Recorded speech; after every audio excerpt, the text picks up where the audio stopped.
দর্শক, আজকের ভিডিওতে আমি আপনাদেরকে চায়নার ভাইরাল কয়েকটি রেসিপি দেখাবো যেগুলো চায়নাতে ব্যাপক জনপ্রিয়। প্রথমে দেখতে পাচ্ছেন এই রেসিপিটা ফ্যাক্টরিতে তৈরি হচ্ছে। এই যে আটা দেওয়া আছে, এর ভেতরে আসলে ওই মশলাগুলো দেওয়া হলো যেগুলো আসলে পিঠার মধ্যে থাকে, ব্রেডের মধ্যে। এটা একটা ব্রেড তৈরি হচ্ছে ফ্যাক্টরিতে। খুব সুন্দর যত্ন করে পুরো প্রসেসিংটা তারা কমপ্লিট করে। দেখতে পাচ্ছেন কত যত্ন সহকারে এগুলা কমপ্লিট করছে। এই আটার বলগুলোকে কিন্তু আবার একটা চাপ দিয়ে বিস্কিটের মতো একটা শেপ দেওয়া হচ্ছে। তারপরে সম্ভবত এটা ঘি দেওয়া হচ্ছে উপরে। এরপরে চুলা থেকে বের হয়ে আসার পর দেখুন খুবই সুন্দর একটা ব্রেড। এরপর যেটা দেখাবো এটা আর কি, এটাও খুব সুন্দর লেগেছে আমার। এটা সম্ভবত বরফের একটা বড় টুকরো।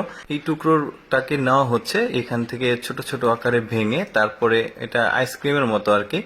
এরপর যেটা দেওয়া হচ্ছে, এরপরে দুধ দেওয়া হচ্ছে এর ভেতরে। দেখতে পাচ্ছেন এর ভেতরে দুধ দেওয়া হলো।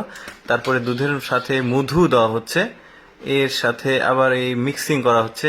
খুবই এক্সপার্ট একজন মানুষ, এই যে উপরে তুলে দিল, আবার ওই ওর বাটিটাতেই পড়ছে। এই জন্য আর কি বেশ ভাইরাল এই রেসিপিটা আর কি। এখানে দেখতে পাচ্ছেন হয়ে কমপ্লিট হয়ে গেল। এরপর যেটা দেখাবো এটাও মোটামুটি ভাইরাল একটা রেসিপি চায়নাতে। দেখতে পাচ্ছেন আকারগুলো কি রকম, মানে একদম সুন্দর হয়ে আছে। দেখতে পাচ্ছেন এটাকে কিন্তু ওরা টেনে টেনে অনেক লম্বা করবে। দেখতে পাচ্ছেন ওরা অনেকগুলো প্যাঁচ দিয়ে আর কি লম্বা করছে। এই যে দেখেন কিভাবে লম্বা করে। তারপরে আসলে এই কাজকর্মগুলো শুরু করা হবে। এইটা আপাতত আটাটা তৈরি করা হচ্ছে। এই জিনিসটা কিন্তু মোটামুটি আমাদের দেশেও খুবই জনপ্রিয় একটা খাবার। কি তৈরি করা হচ্ছে একটু পরে আপনারা জানতে পারবেন। প্রথমে এটাকে লম্বা করা হচ্ছে, এরপর এটাকে খন্ড খন্ড আকারে একটা নির্দিষ্ট পরিমাণে এটাকে কেটে নেওয়া হচ্ছে। এই যে দেখতেই পাচ্ছেন, এই যে খুব সুন্দরভাবে এটাকে এখন চুলাতে দেওয়া হলো।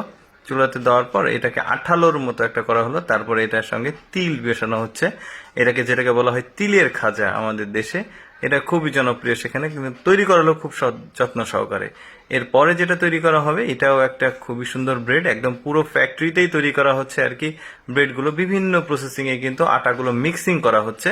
এই মিক্সিং আটাগুলো কিন্তু আবার ওই যে ছোট ছোট খণ্ড আকারে আবার একদিকে ফ্যাক্টরির ভিতরে চলে যাচ্ছে। এরপর এটাকে সুন্দরভাবে তেলে দেওয়া হচ্ছে। তেলে দেওয়ার পর এটা ধীরে ধীরে আরো ছোট ছোট খণ্ডে বিভক্ত হয়ে যাচ্ছে, বিস্কিটের মতো আর কি। এরপর এটা কিন্তু রুটির মতো ছোট ছোট গোল হয়ে যাচ্ছে। এইটাই মূলত ডেলিভারি করা হবে সারা দেশে, তাদের দেশে। তারপরে এটা যখন কাস্টমার হাতে পাবে এটাকে কিনে তারা রুটি আকারে এভাবে করতে পারবে।